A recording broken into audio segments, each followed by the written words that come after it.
amashyi arahageze. Haleluya,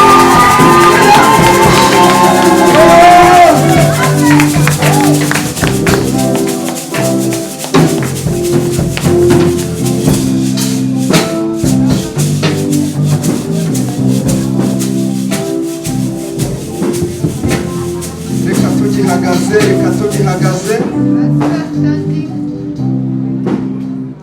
dusabe abantu twese dutuze.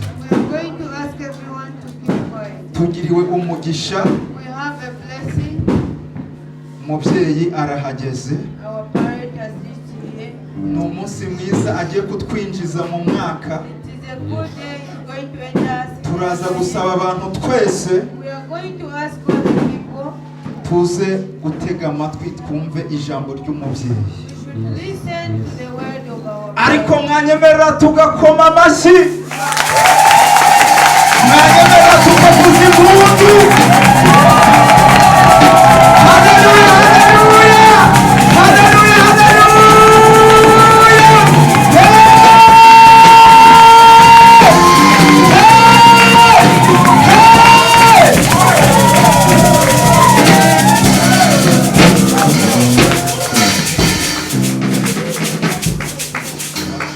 Amen, amen. Katuzamura ibiganza twese dushimira Imana. Dushimira Imana ko turi amahoro duhumeka. Amen.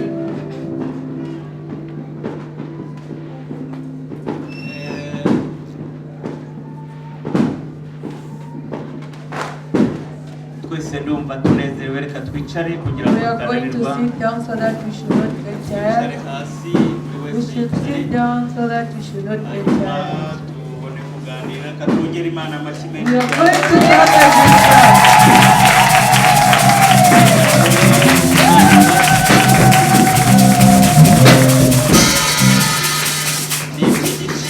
it is for the price that you are breathing and I'm also breathing. A lot of people this time, a lot are sick, others are in the clinics, others are dead. As we entered in New Year,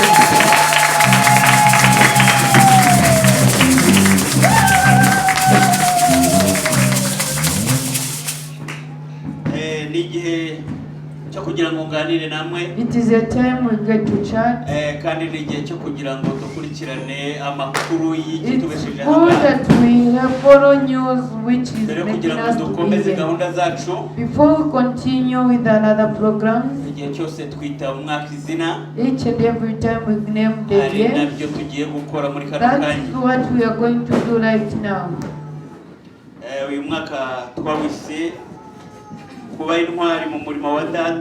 To be strong in the house of the Lord and to be filled with the Holy Spirit.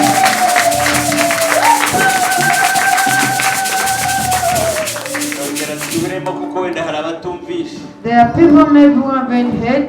To be strong in the house of the Lord, in the works of the Lord, and to be filled with the Holy Spirit.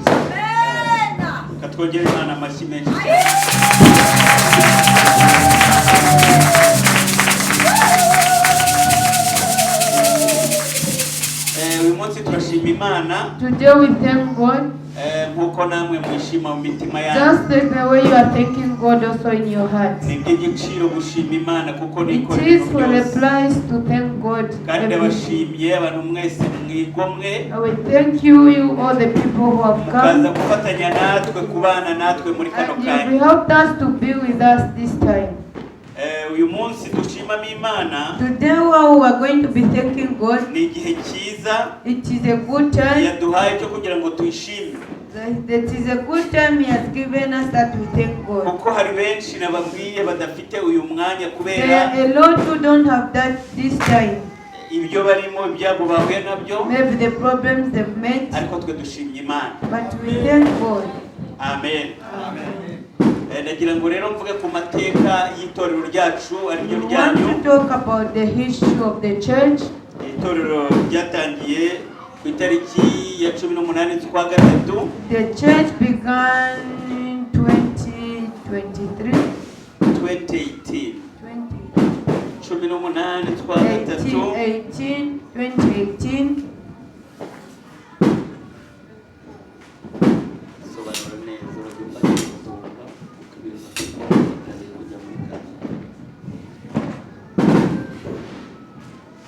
ryatangiye ku itariki 18 z'ukwezi kwa gatatu.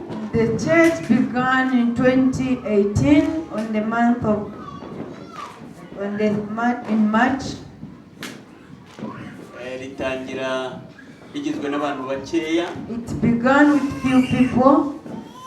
Kuko twabonaga ari ngombwa ko ritangizwa kandi umurimo w'Imana udakorwa neza ko wari It was important that it should start just like that. Hari abantu bageze kuri 6 twari kumwe icyo gihe. There are 6 people we were with that time. Batwunga umukono dutangiza umurimo w'Imana. They helped us and we began the work of God. Abo bavandimwe bari bafite umuhate n'ishyaka nk'uko twari dufite. Those relatives had interest in the work of the Lord just like the one we had. Icyo gihe twari dufite intumbero In ishingiye that ku ijambo time, ry'Imana. we had the word which was look facing the Lord. Misiyo cyangwa misheni y'icyo The gihe twari mission of that dufite time they had, tuyisanga muri Matayo we find it in Matthew ibice 28 28, umurongo wa 19 na 20. verse 19 and 20. Aravuga ngo nuko tujye mu mahanga yose We should go in the whole world. tuvuge ubutumwa, We should say the gospel of twigisha the abantu Lord. tubatiza ndumva We should muzasoma, be teaching the people, kandi hakarangiza havuga ko Imana iri kumwe natwe and kugera ku it mpera. ended while saying God is with us. Imana rero kuva icyo gihe abanye natwe, From that time God was with us, aho twatangiriye hariya Garden Kiruru, where we began there in Chilulu. twagiye duhura n'ibikomeye, We had difficulties, twagiye duhura n'ubukene, we met poverty, twagiye duhura n'inzara, we were in starvation. tugenda duca muri ibyo byose ariko Imana We ibana natwe. met all those things, but God was on our Iyo side. dusubije amaso inyuma, When we remember things behind the tukareba aho history, twavuye n'aho tugeze, and we see where we came from and where we have reached, tunezererwa Imana. we are happy in our heart. Imana muyimpera amashyi cyane. Please clap for the Lord. Dutangira rero twatangiye turamya duhimbaza, When we began, we were worshiping and praising. dusenga Imana, While we were playing, twakoze amanama menshi, we did meetings. twanyagiwe n'imvura, We passed in late. twishwe n'inzara, We were hungry. ariko ibyo byose Imana yaraje But ibidukuramo. all those things God removed us from Kugeza there. kuri iyi saha ntabwo twabiretse, ahubwo turacyakomeje Up umurimo to w'Imana. now, we are still working. Hari intwari benshi twagiye tubana, There are a lot of people we are with barimo batwebwe, hari abandi bari aha among ngaha. us, and there are people who are with Ntabwo ari us. ngombwa ko tuberekana ku It's bw'amasaha, not good that it's important that we show them, but kuko because hari of igihe time. kizagira tugahamagara abantu kandi There are tukabashimira. time will come whereby we are going to show you all those people. Uyu munsi turabona aho Imana itugejeje, Today we are seeing where God has listed us. dukurikije aho yadukuye. According to where He has removed us, Urabona aho ko tungana, you can see the way we are. tumaze kugira abantu benshi We have n'amashami a lot ari of hirya people no and we hino. even have branches. Turimo turategura buryo ki tuzubaka urusengero runini We are tukajya even tugira aho duhuza preparing the abantu, way we are going to build another church. kuko turateganya kujya tugira urusengero rwakira nibura abantu bari hejuru We y'igihumbi are na magana. preparing to have a big church whereby they will be receiving thousands of people. Kandi turashima Imana ko And we izadufasha thank God that God is going to help us.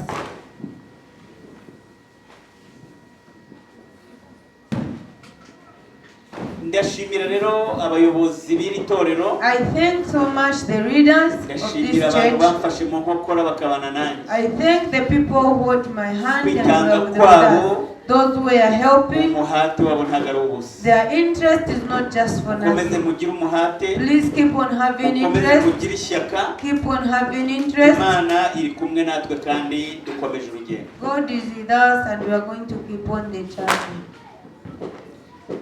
Kugeza kuri iyi saha rero turacyasaba Imana kugira ikomeze kutuyobora. We are asking God to keep on controlling us Idufashe and gukomeza leading. inshingano yaduhaye. He must keep on helping us to keep to No do His gukorera will. umwami wacu Yesu Kristo Working for the Lord our God mu kuri no mu rukundo. in truth and in love.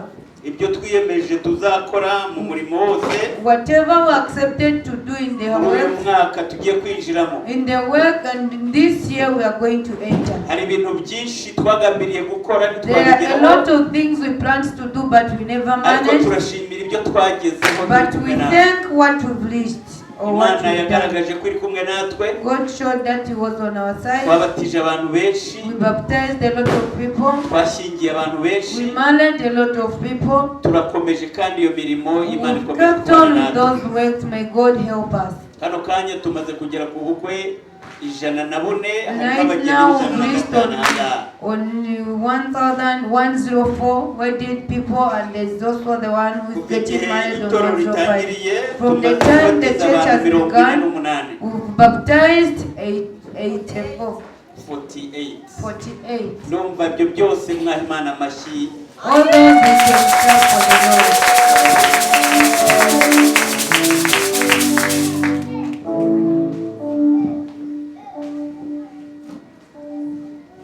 Mu gihe turimo kwinjira muri uyu mwaka twinjiyemo wa 2026, In the year of 2026, twinjiye dufite insanganyamatsiko igira iti we've entered having interest saying, kuba intwari mu murimo wa Data no kuzuzwa umwuka wera. to be strong in the house of the Lord and to be Iyi filled. niyo nsanganyamatsiko itwibutsa ko umurimo w'Imana usaba abantu This is the interest, the work of the Lord needs people, ko batinyuka bagakora umurimo so w'Imana, that they should not be scared, they should do the work of the Lord. bakagira kwizera They kandi should have bakayoborwa faith n'umwuka and they wera. should be led with the Holy Spirit. Ibyo biri muri bimwe bizabafasha kugira ngo bashobore All those things will be new so that is the Holy Spirit, kandi bashobore gukura abantu benshi kuri and they Satani. should remove a lot of people from the devil.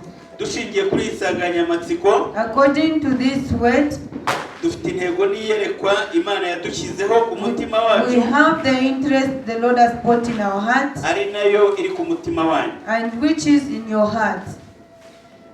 Ibyo twavuga rero twagezeho, twagiye tugera ku bintu byinshi. We listed a lot of things, Dufite kandi ibyo duteganya, ko twabwiye ko duteganya and there are a lot kubaka of things we are preparing inyubako also. nini yakira abantu A barenze big 1,500. church whereby to be receiving thousands of Turagira ngo people. mukomeze kudusengera Imana We should idushoboze. keep on praying for us so that God must help us.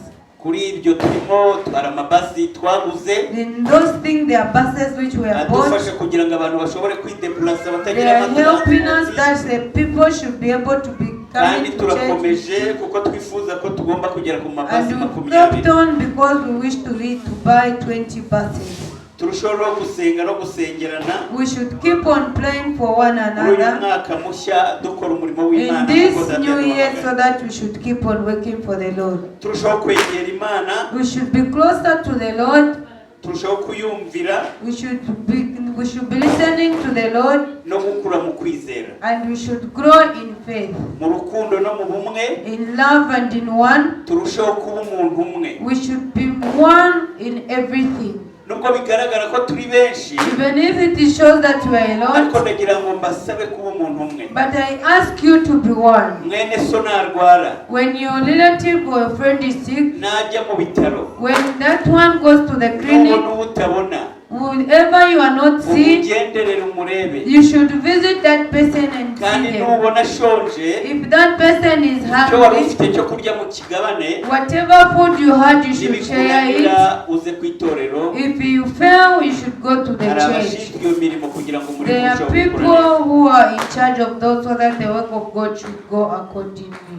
Ibyo nitubikorera mu mwuka no mu bumwe, When we do it in the spirit and in oneness, bizatuma turushaho kwegera Imana nayo it will itwegera. make us to be God will make us to be closer and kwishaka kwacu no kwishakana umwete searching for the Lord with interest, bizatuma ibyo byose umurimo ugenda waguka. it will make the work of the Lord grow. Muri uyu mwaka dutangiye, In the year we've begun, ndimo guteganya guhuza amatorero yo dufite. I wish to meet all the branches. Hari riri mu Mazabuka, There's the one in Mazabuka. branch iri kwa George. There's also at George. Ayo yose tuzarushaho kugira ngo duteranyirize hamwe, We are going to join them kandi together. dushaka ahantu azajya ahurira kugira ngo umurimo So they w'Imana will find where they will be meeting, urushaho kugenda neza, so n'abo that the bantu work bose of the barushaho Lord should kumenyana. go according, and all those people should know one another. Njye rero ntabwo nabyigezaho. Me myself, I cannot do it. Imana iri kumwe natwe, nikorana God is with namwe, us when God uses you mukadufata mu nkokora. and you hold our hands. Ibyo bintu byose bizarushaho kugenda All neza, those things will go accordingly, hanyuma ubwami bw'Imana burushaho kwaguka. and then the work of the Lord will keep on growing. Imana rero ikomeze kubayobora no gutanga umugisha mu May miryango God keep yanyu, on controlling, and may He keep on blessing you, kugira ngo ibintu byose birusheho kugenda so neza. that everything should go according to place.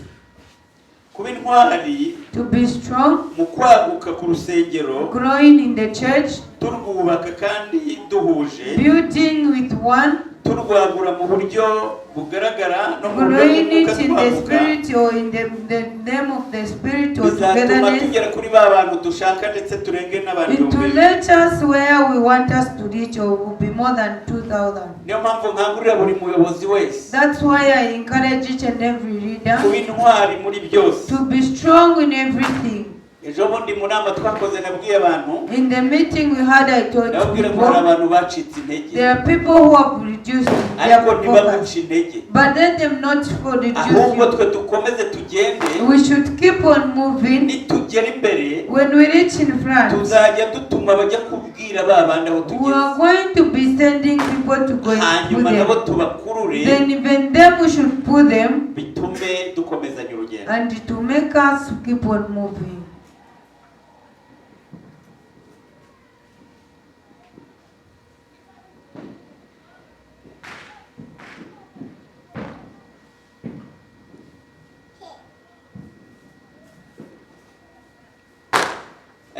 Uyu mwaka dufite byinshi duteganya kuzakoramo. In this year we have a lot of things to do. Ntabwo ari ukubaka urusengero gusa cyangwa insengero It's not just kubaka. building the church. Tuzashaka uburyo tuzubaka amashuri, We are going to find the way we are going to tuzashaka build uburyo the schools. tuzubaka ibitaro, We are going to find the way we are going to build the kandi hospitals. turahamya neza ko Imana izadushoboza. And we believe God will help us. Ntabwo ari ngombwa ko wenda dushobora kuzabikora rimwe muri uyu We mwaka, are not maybe going to do it in this same dushobora year. kutazabigeraho, Maybe we cannot do ariko it. kubwo kwizera kwacu n'Imana ikorana But natwe, according to the faith we have hari and God ibyo will with us, tuzageraho, there are things we are going to achieve. kandi bizagaragarira amaso yawe. And to be seen with your eyes. Amen. Amen. Nta byinshi turi babwire cyane, We will not say a lot. nuko turangiza tubashimira. We are going to end thanking you.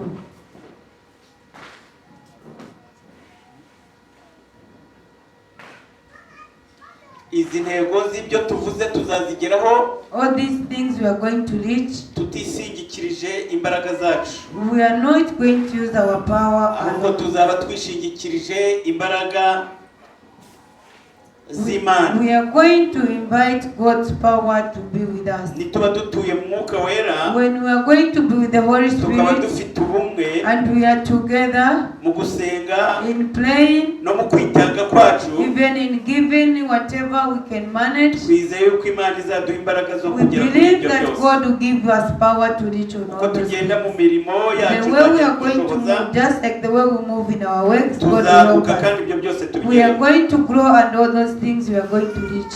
Mbere yo gusoza rero ndashaka gufata uyu mwanya wo kubashimira Before we end, I just want to thank you.